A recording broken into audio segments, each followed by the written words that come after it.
Bienvenue tout le monde. C'est déjà le 3e jour que je passe ici en Catalogne. Vous pouvez le voir, la météo est avec moi. Bon, les températures sont pas estivales, mais on est en décembre, on va pas trop en demander non plus.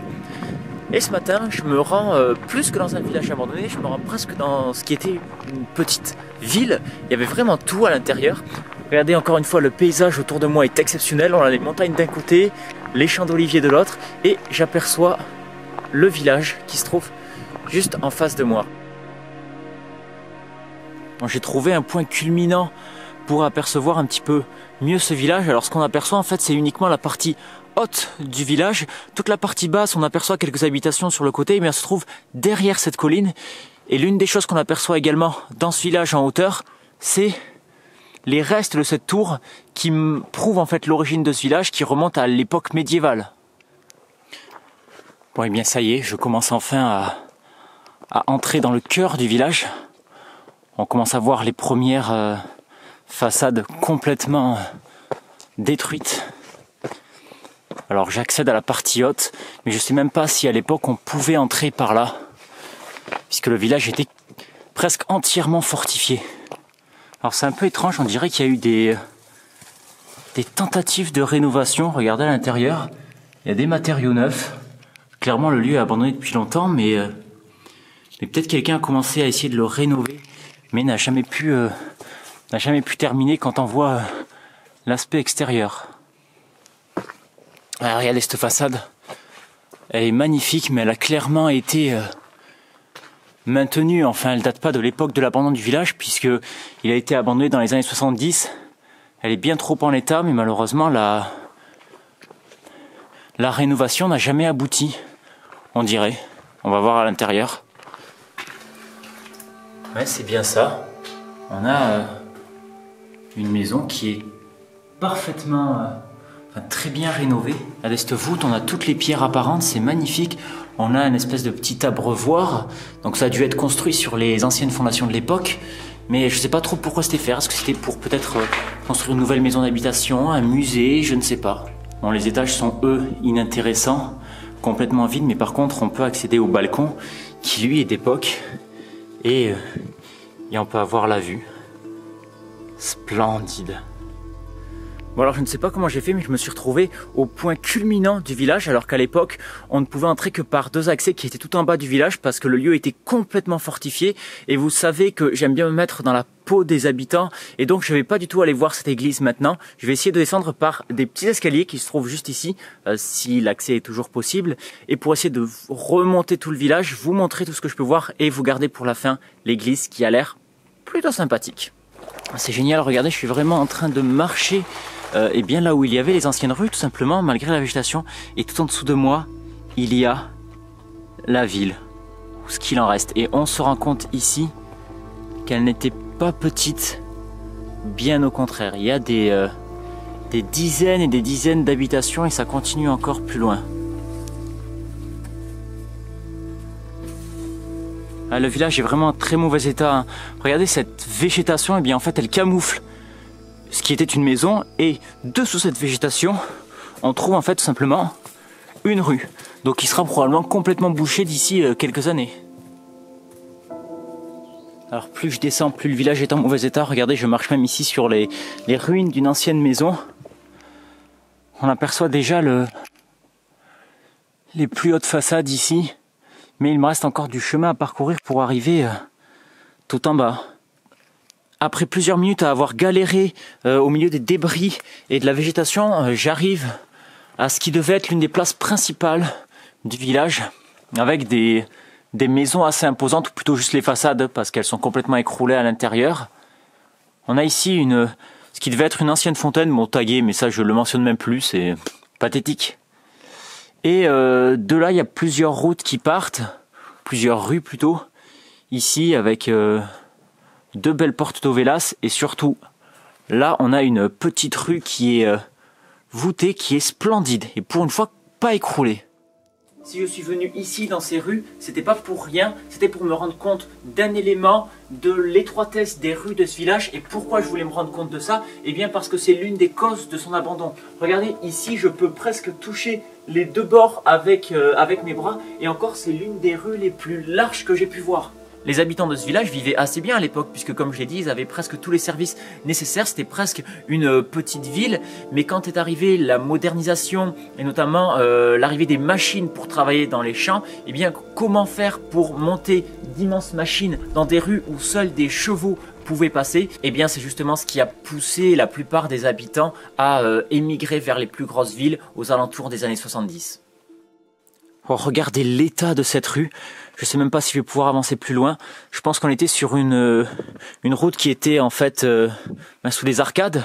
On en voit certaines ici. Mais tout s'est effondré. Regardez, je marche sur des mètres et des mètres de décombres. Et c'est assez dangereux, mine de rien. Moi, j'ai réussi à me sortir des débris.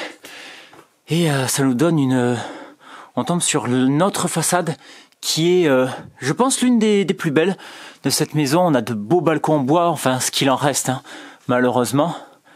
Le numéro 20, et on peut même accéder un petit peu à l'étage du dessous en faisant très attention, même si je pense qu'il reste plus grand chose. Cette végétation qui pousse partout, ça donne vraiment une ambiance magique au lieu, même si ça le détruit complètement, on va pas se le cacher. Et ces deux maisons sont peut-être les dernières à avoir été quittées parce qu'elles sont encore en état, et ici on a une porte d'Ovelas qui est sublime, les pierres sont magnifiques, mais combien de temps elles vont tenir, ça je ne le sais pas.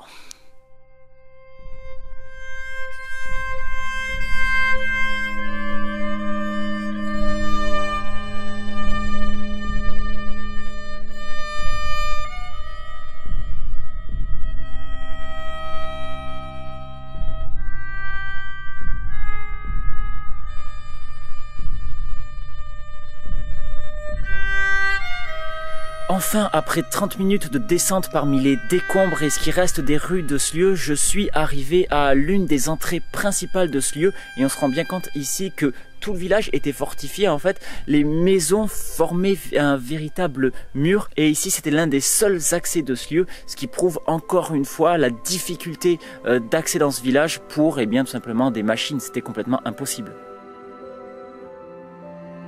Aramund Vale était une petite ville divisée en deux parties.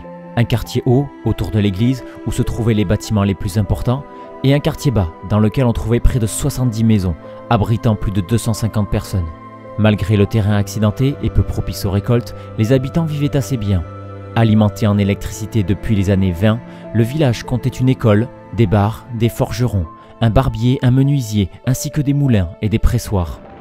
Mais comme d'autres villages des alentours, c'est la guerre civile qui va tout d'abord frapper de plein fouet le village. Situé sur le front entre les nationalistes et les républicains, les habitants devront être évacués en vitesse, et à juste titre. Quelques semaines plus tard, le lieu sera le terrain d'affrontement et certains des bâtiments seront même partiellement détruits. C'est après cet épisode que les habitants vont commencer à immigrer vers les villes les plus grandes, à cause de la pauvreté des terres agricoles, mais également des ruelles bien trop étroites. Et en 1972, le dernier habitant quitte définitivement le village. Après un demi-siècle d'abandon, les rues se sont effondrées les unes sur les autres et aujourd'hui, seule son imposante et étrange église semble avoir résisté à une destruction totale. Bon, je suis enfin remonté tout en haut du village pour arriver en bas de l'église, le bâtiment qu'en général vous préférez dans ces villages. Mais avant d'aller à l'église, je vais juste aller faire un petit tour au cimetière.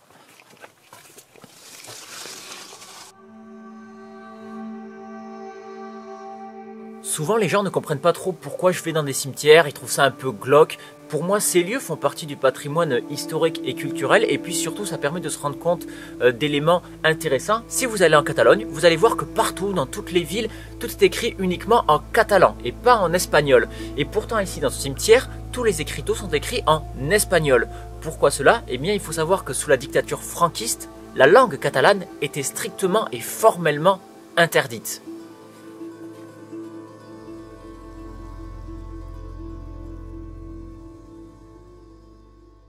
Bon, et enfin après le cimetière, on va pouvoir rentrer dans cette église qui est assez impressionnante, on va pas se le cacher. Waouh! On a encore le maître-autel qui a survécu, qui est splendide. Enfin, ce qu'il en reste du moins. Encore une fois, avec cette végétation tout autour, ça fait vraiment temple perdu. S'il n'y avait pas ces tags partout, je ne comprends pas. On voit qu'il y avait 4 chapelles latérales. Malheureusement ici, tout s'est écroulé. Et ce qui est rigolo aussi, c'est cette... Alors il me semble que ça s'appelle un oculus. Ce petit rond là sur la façade de l'église. C'est rigolo, j'avais pas vu ça avant. Et puis on a évidemment le maître-autel qui est splendide, même s'il a pris très cher. Et avec cette clé de voûte qui est exceptionnelle. Exceptionnelle qu'elle soit debout encore surtout. Malheureusement on ne voit quasiment plus aucun détail. On voit peut-être ici des feuilles de vigne. Ici je dirais des formes de coquillages. Là on a peut-être des poutis, des petits angelots, hein. C'est le nom qu'on leur donne. Bon, et malheureusement, encore une fois, c'est vraiment triste de constater ça. Mais le sol a été, regardez, défoncé pour accéder bien à la partie en dessous de l'église où il y avait des restes humains, des ossements.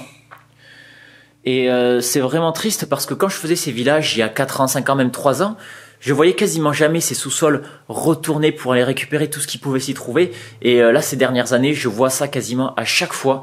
Et vraiment, je sais pas qui peut aller jusqu'à détruire des sous-sols, aller fouiller des restes humains pour récupérer un potentiel trésor qui ne doit probablement pas exister. Je ne sais pas.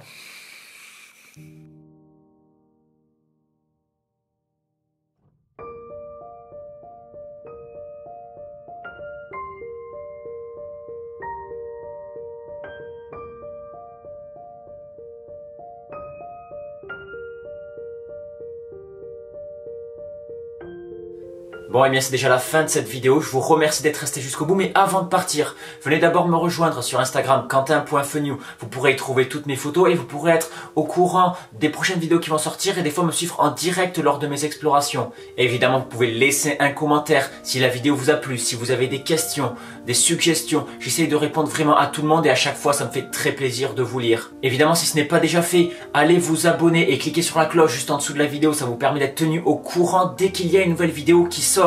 Et enfin, si vous en voulez plus, juste ici, vous avez une autre de mes vidéos. En attendant, je vous dis à tous à très bientôt pour de nouvelles aventures.